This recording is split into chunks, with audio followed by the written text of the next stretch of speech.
Olá a todos, sou Adriana, PCNP de Matemática, na Diretoria de Ensino, região de Taquaritinga. Na videoaula de hoje, nós vamos aprender sobre algoritmos. Então eu vou estar passando algumas dicas de como trabalhar esse conceito em sala de aula. Vamos começar?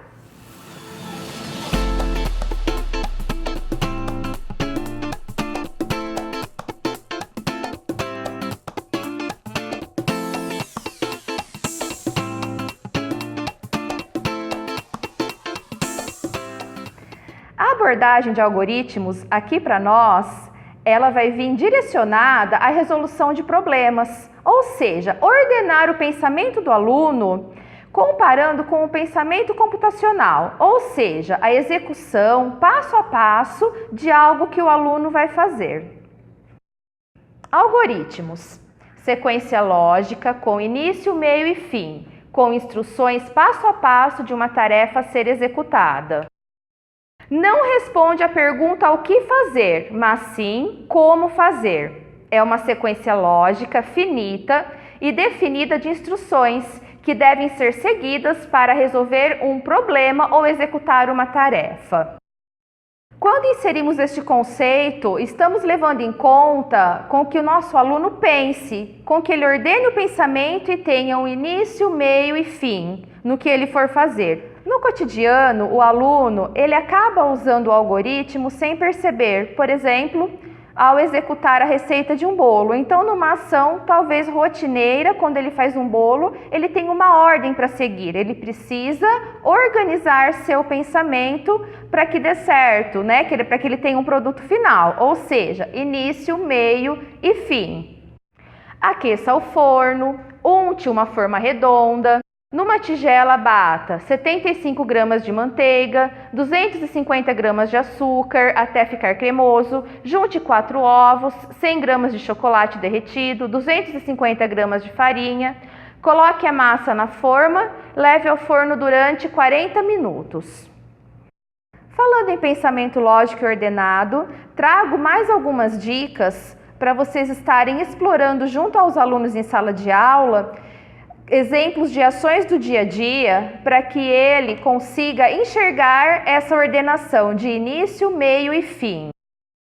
Plantar uma árvore. Plantar uma árvore, ele precisa de uma sequência. É uma ação com um objetivo, tem um produto final. Tem necessariamente uma ordem para que tudo ocorra. Início, escolher o local. Meio, colocar as sementes no buraco. E fim, jogue água em cima da terra. Lavar as mãos, escovar os dentes, pescar um peixe, são outros exemplos que abusam do pensamento ordenado. Falando em ordem, segue mais um exemplo para que vocês trabalhem em sala de aula essa ordenação.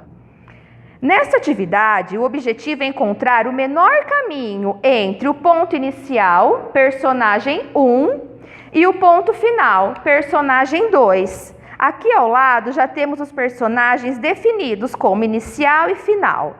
Só que temos regras. Não podemos sobrepor a árvore durante o caminho. E o rio, ele só pode ser atravessado pela ponte. O resultado do caminho é indicado por flechas sinalizadoras de percurso, como as vermelhas que aparecem no vídeo, 2 acima e 2 à esquerda. E depois serão reorganizadas em uma folha, sendo agrupadas as iguais. Até agora nós vimos algumas dicas de como fazer o nosso aluno ordenar esse pensamento com início, meio e fim em ações do dia a dia dele, como uma receita, como escovar os dentes, como plantar uma árvore. E agora na matemática, como podemos transferir esse pensamento computacional para a nossa sala de aula, para as ações, para as atividades que os nossos alunos desenvolvem? Segue um exemplo na matemática.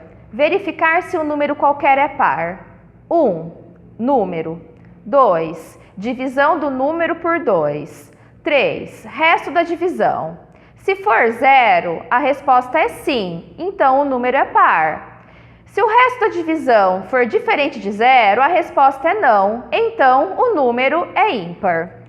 E assim, podemos transferir esse conhecimento de ordenar passo a passo as ações para as aulas de matemática, na resolução de situações problemas, onde os alunos retirem todas as informações e consigam chegar à resposta, no deslocamento de objetos, no desenho de objetos espaciais em malhas quadriculadas. São todas situações que a gente pode estar aplicando esse pensamento computacional na execução. Essa foi a dica de hoje. Ordenar o pensamento do aluno com início, meio e fim, comparado ao pensamento computacional. Até a próxima!